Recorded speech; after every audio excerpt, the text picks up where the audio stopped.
श्री गणेशाय नमः। शिव पुराण रुद्र संहिता भगवान शिव की श्रेष्ठता तथा उनकी पूजन की अनिवार्य आवश्यकता का प्रतिपादन। नारद जी बोले, ब्राह्मण प्रजापते, आप धन्य हैं क्योंकि आपकी बुद्धि भगवान शिव में लगी हुई है। ब्रह्मा जी ने कहा, तात एक समय की बात है, मैं सब ओर से ऋषियों तथा देवताओं को बुलाकर उन सबको क्षीर सागर के तट पर ले गया, जहां सबका हित साधन करने वाले भगवान विष्णु निवास करते हैं। वहां देवताओं के पूछने पर भगवान विष्णु ने सबके लिए शिव पूजन ही श्रेष्ठ है ऐसा बताकर यह कहा कि एक मुहूर्त या एक क्षण भी जो शिव का पूजन नहीं किया जाता वही हानि है, वही महान छिद्र है, वही अंधापन है और वही सबसे बड़ी मूर्खता है। जो भगवान शिव की भक्ति में तत्पर है, जो मन से उनको प्रणाम करता है और उनका चिंतन करता है, वो कभी किसी दुख के भागी नहीं बनते। जो महान सौभाग्यशाली पुरुष सुंदर भवन, सुंदर आभूषण, सुंदर जितने से मन को संतोष हो उतना धन, पुत्र पौत्र आदि संतति, आरोग्य, सुंदर शरीर, अलौकिक प्रतिष्ठा, स्वर्गीय सुख, अंत में मोक्ष रूपी फल या परमेश्वर शिव की भक्ति चाहते हैं, वो पूर्व जन्मों के महान पुण्य से भगवान सदा शिव की ही पूजा अर्चना में रहें।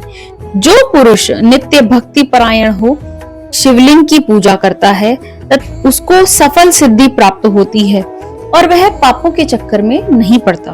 भगवान के इस प्रकार उपदेश देने पर देवताओं ने उन श्री हरि को प्रणाम किया और मनुष्यों की समस्त कामनाओं की पूर्ति के लिए उनसे शिवलिंग देने की प्रार्थना की। मुनि श्रेष्ठ उस प्रार्थना को सुनकर जीवों के उद्धार में तत्पर रहने वाले भगवान विष्णु ने श्री विश्वकर्मा जी को बुलाकर कहा कि विश्वकर्मन, आप मेरी आज्ञा से संपूर्ण देवताओं को सुंदर शिवलिंग का निर्माण करके दे। तो विश्वकर्मा ने मेरी और श्रीहरि की आज्ञा के अनुसार उन देवताओं को उनके अधिकार के अनुसार शिवलिंग बनाकर दिए। मुनिश्रेष्ठ नारद, किस देवता को कौन सा शिवलिंग प्राप्त हुआ, इसका वर्णन मैं आज कर रहा हूं, उसे सुनो। इंद्र पद्मराग मणि के बने हुए शिवलिंग की और कुबेर सुवर्णमय लिंग की पूजा करते हैं। धर्म पुखराज के बने हुए लिंग की तथा वरुण श्याम वर्ण के लिंग की पूजा करते हैं। भगवान विष्णु इंद्र नीलमय तथा ब्रह्मा हेममय लिंग की पूजा करते हैं। मुने विश्व देवगण चांदी के शिवलिंग की, वसुगण पीतल के बने हुए लिंग की तथा दोनों अश्विनी कुमार पार्थिव लिंग की पूजा करते हैं।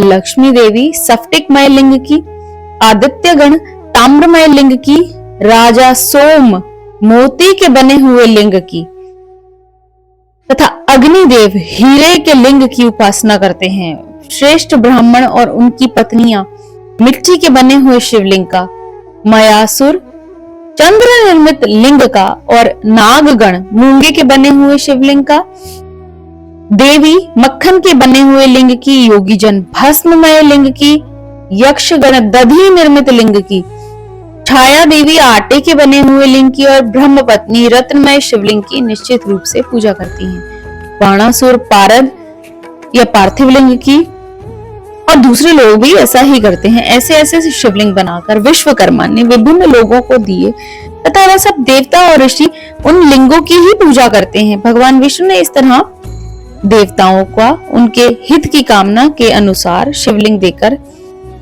उनसे तथा मुझ ब्रह्मा से पिनाक पाणी महादेव की पूजन विधि बताकर हमें यह ज्ञान दिया कि हमें नित्य उनकी पूजा करनी है। वहां आकर उस समय मुझ ब्रह्मा ने कहा, देवताओं सहित समस्त ऋषियों, आप प्रेम परायण होकर मेरी यह बात सुनो। मैं प्रसन्नता पूर्वक आपसे शिव पूजन की विधि का वर्णन करता हूँ, जो भोग और मोक्ष दोनों को देने वाली है। उत्तम कुल में भी आचारवान ब्राह्मणों के यहाँ उत्पन्न होना उत्तम पुण्य से ही संभव है। यदि वैसा जन्म सुलभ ना हो जाए तो भगवान शिव की संतोष के लिए उस उत्तम कर्म का अनुष्ठान करें जो अपने वर्ण और आश्रम के लिए शास्त्रों द्वारा बताया गया है। अब बुरे कर्म ना करें, जितनी संपत्ति हो उसके अनुसार दान करें, यज्ञों में हिस्सा लें। ध्यान यज्ञ से बढ़कर कोई वस्तु नहीं। ध्यान ज्ञान का एकमात्र साधन है, क्योंकि योगी ध्यान के द्वारा अपने इष्ट देव समरस शिव का साक्षात्कार करते हैं। मनुष्य को जब तक ज्ञान की प्राप्ति ना हो तब तक वह विश्वास दिलाने के लिए कर्म से ही भगवान शिव की आराधना करे।